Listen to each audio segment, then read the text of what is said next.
Russians and 2 Egyptians goes missing in the Red Sea.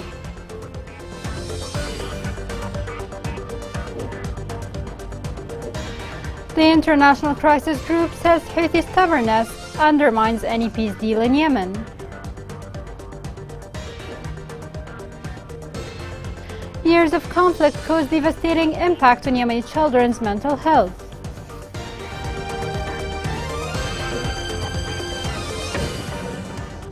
Welcome to Yemen Today TV. This is the English news with me, Injil Zazi. The Associated Press reported that a yacht carrying 3 Russians and 2 Egyptians went missing a few days ago off the coast of Yemen in the Red Sea. Its owner said the ship is believed to have been taken over by armed pirates. This report has more details. A yacht carrying 3 Russians and 2 Egyptians reportedly went missing days ago off the coast of Yemen in the Red Sea. Its owner alleged on Monday that armed pirates took the vessel. The reported disappearance of the 62-foot yacht, registered in Panama to a Russian base in Dubai, comes as other vessels have faced attacks from Yemen's Iranian-backed Houthi rebels, amid the war tearing apart the Arab world's poorest nation. However, the Houthis did not immediately acknowledge taking the vessel, and details about the ship remain scarce. According to the owner, the boat last sent location data showing that it was off Kharasan Islands near Jazan, Saudi Arabia on April 19. The vessel then disappeared, not reaching Djibouti, where it had been scheduled to arrive. He added that the ship didn't carry any automatic identification system transponder, which is typical for ships moving through dangerous or busy waterways. On Sunday, the Russian embassy in Saudi Arabia issued a statement saying that radio contact was lost with the ship. The embassy said that in cooperation with the Saudi authorities, it continued to take all necessary actions to clarify the fate of the missing ship, as well as to provide prompt assistance to Russian citizens on board. The owner of the boat, however, alleged that the Egyptian captain of the vessel had been able to make a distress call heard by Saudi authorities, saying the vessel was under attack by armed pirates. The United Kingdom Maritime Trade Operations said its staff had been made aware of an incident in the area and are carrying out an investigation. The International Crisis Group said that the road to a comprehensive solution to the Yemeni war is still far. The group raised doubts about the possibility of the Houthi militia siding with their Yemeni opponents, especially after the Saudi-Iranian rapprochement. More on this is in the following report. The International Crisis Group ruled out that the parties to the conflict in Yemen had reached an agreement in the near future to end the war and achieve peace in the country. It's still not clear whether the Iranian-backed Houthi will actually sit down with their Yemeni opponents, and even if they are ready to do so. It's also still unclear whether the various anti-Houthi forces can sit at the negotiating table with one set of forces' demands. According to sources, there is still a long way to go to reach a comprehensive solution to end the conflict in Yemen. Besides, it's still not clear precisely to what extent the deal brokered by China to restore relations between Saudi Arabia and Iran will help end the war in Yemen. Iran has not yet shown its willingness to make real concessions, especially with regards to providing the Houthis with advanced weapons. As it is, the Saudi deal with the Houthis will not end the war because it excludes a group of political and military actors allied with what remains of the internationally recognized Yemeni government. Any agreement in principle between Riyadh and Houthis should pave the way for intra-Yemeni talks. Although both parties, the Houthis and the government, welcome the Saudi-Iranian agreement, other Yemenis warn that a deal between Riyadh and Tehran that does not include parties on the ground will do little to change the conclusions of the many actors in Yemen, as local partners must be present to make any agreement sustainable. The Yemeni government confirmed the arrival of nearly 200 of its citizens to the city of Port Sudan. The Yemeni Foreign Ministry said it's following the arrival of other groups to the city of Port Sudan after they left safely from the Sudanese capital Khartoum. It explained that there is high-level communication with officials in the Saudi Arabia to organize the evacuation of the community as soon as possible. A young man was shot dead by a sniper of the terrorist Houthi militia in the city of Taiz. This comes after 3 people were killed and 9 others from one family were injured by a mortar shell fired by the Houthi militia on the second day of Eid al-Fitr. The people in Yemen deserve to live in dignity and safety. They are facing a protection crisis in which Yemenis, refugees and asylum seekers all suffer. 74% of the displaced are women and children. We are ready to deliver more, but we need resources to provide protection, assistance and solutions. But above all, people in Yemen need a lasting peace to end the suffering and enable a real chance to recover and rebuild their lives. Amnesty International confirmed that the stampede incident that happened in Sana'a a few days ago could have been avoided. The organization called on the Houthi militia to conduct a transparent investigation into the incident, which claimed the lives of more than 85 people and injured more than 300 others. It stressed that the international community cannot continue to turn a blind eye to the lack of accountability for the grave violations of international law in Yemen. The war in Yemen has affected the mental well-being of the children in Yemen. Some of such impact has been noticed in their choices of model weapons toys they have been bought during the Eid. More on this is in this report.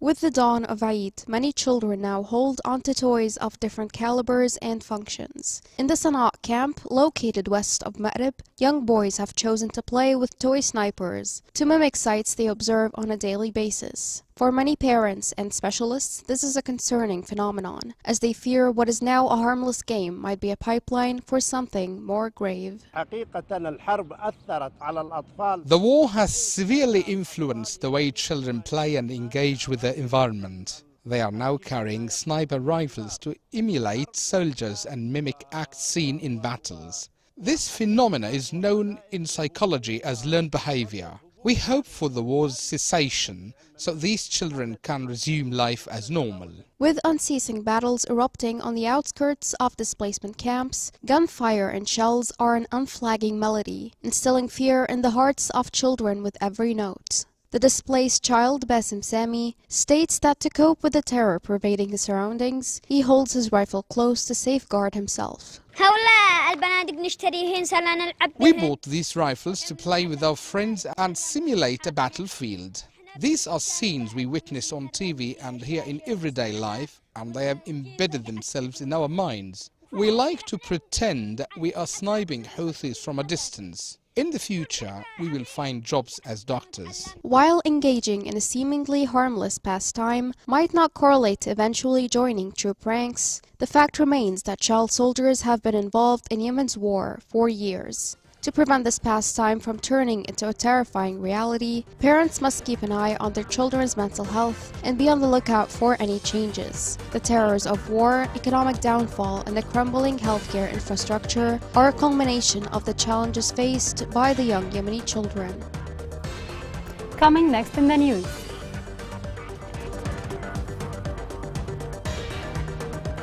On World Malaria Day, the epidemic continues to plague Yemenis across the country.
Welcome back. In El Dala, celebration of Eid was overshadowed by high prices. Many families couldn't secure basic requirements for Eid due to incredible high prices. This report has more. Citizens of El Dala went out with their children, heading to the markets like other families to buy the requirements of the blessed Eid al-Fitr to bring joy to the hearts of their beloved ones. Despite the difference in their situation, some of them reside in their village and others are displaced from Al Aoud region to Qataba district. But both of them share the same suffering. We went out with the children to buy them Eid clothes, and the prices are than the previous years. As a farmer, I can hardly provide for the basic needs of my family. The suffering has become doubled and the financial requirements of Eid are very expensive, as the children see the wealthy residents of the city wearing new clothes. We, as displaced people, have suffered a lot, both financially and emotionally, with the approach of Eid. According to clothing store owners, the purchase power before Eid al-Fitr this year is significantly lower compared to previous years, and they attribute this to this rise in the foreign currency prices against the Yemeni rial, in addition to the rise in transportation costs due to the blocking of main roads as well as the war. While citizens confirm that the prices of clothes and other Eid requirements exceed their financial capacity compared to their sources of income, and that the head of the average family needs large sums of money, amounting to hundreds of thousands, to purchase Eid requirements. The purchase power decreased by 40% compared to previous years, due to the lack of salaries and the blocking of roads, and the economic situation of citizens has become really difficult. The situation of people is really difficult. Even the wealthy cannot afford to buy Eid clothes for the children, as the cost ranges from 300,000 to 1 million riyals. I am an employee and my salary is not enough to cover the requirements of the house. I have a large family and the prices are very high even on regular days, especially during the days of Ramadan and Eid. The blessed Eid al-Fitr comes this year and many families in Al Dala complain of dire living conditions. Whether residents or displaced people, they both share the pain due to the war, which increased the level of displacement and the deterioration of living conditions, which exacerbates the suffering of citizens and made them receive the holiday with imperfect joy. The International Organization for Migration announced the evacuation of more than 3,000 African migrants from Yemen this year. The UN said it needs more money to help more people who are put in danger in Yemen.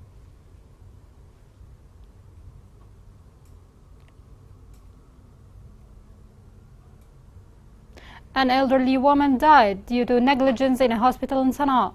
Local sources said that the victim's relatives treated her 2 days ago, and were surprised that the specialized doctors and emergency staff were not available to save her.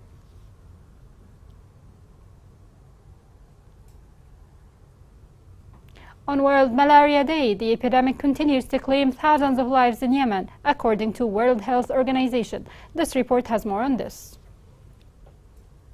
World Malaria Day is celebrated on the 25th of April every year, with the aim to raise awareness about the disease and the impact malaria has globally. It also helps people take efforts to control and prevent the spread of the disease. World Malaria Day was first established in 2007 by the World Health Organization, which also marks the date of the adoption of the WHO's Global Technical Strategy for Malaria 2016-2030. Malaria is a life-threatening disease caused by the Plasmodium parasite and is transmitted from one person to another through the bites of infected mosquitoes. According to the World Health Organization, malaria caused about 229 million cases and 409,000 deaths worldwide in 2019, with most of the cases occurring in sub-Saharan Africa. Human malaria is Yemen's most prevalent vector-borne illness, with an annual incidence of around 900,000 cases and nearly 60% of the population at risk. According to the 2020 World Malaria Report, an estimated 18.8 million people in Yemen are living in malaria-prone regions. Within Yemen, the prevalence of human malaria varies from one governorate to another, apparently reflecting climatic differences. Mountainous areas tend to have relatively low prevalence in malarial infection that is sporadic, especially during malaria outbreaks. After nearly 9 years of conflict in Yemen, almost 20 million people are in need of humanitarian assistance. The country is barely surviving, and the population's already dire circumstances have become even more serious with the emergence of infectious diseases that have caused an unprecedented deterioration in health and humanitarian conditions. Yemen is now the only country in the Arabian Peninsula that remains plagued with malaria, with considerable mortality and morbidity. Unfortunately, the country has been unstable for many years, suffering from civil wars, a deteriorating economy, and severe depletion in water resources.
The high prices of fertilizers in Yemen caused the majority of farmers to abandon their farms. Farmers said fertilizers increased by more than 120% from what they were in 2021, especially since the outbreak of the Russian-Ukrainian war. The decline in agricultural production, which fell by 18%, affected the level of supply of grains, vegetables, and fruits.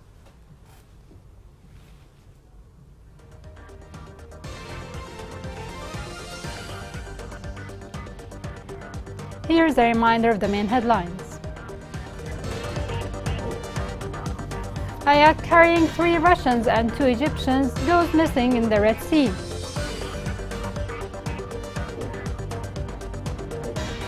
The International Crisis Group says Houthi stubbornness undermines any peace deal in Yemen.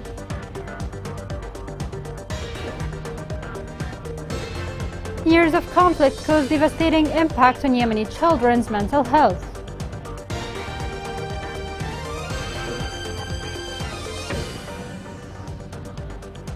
This is the end of the news. It was Angel Zazi. Thank you for watching.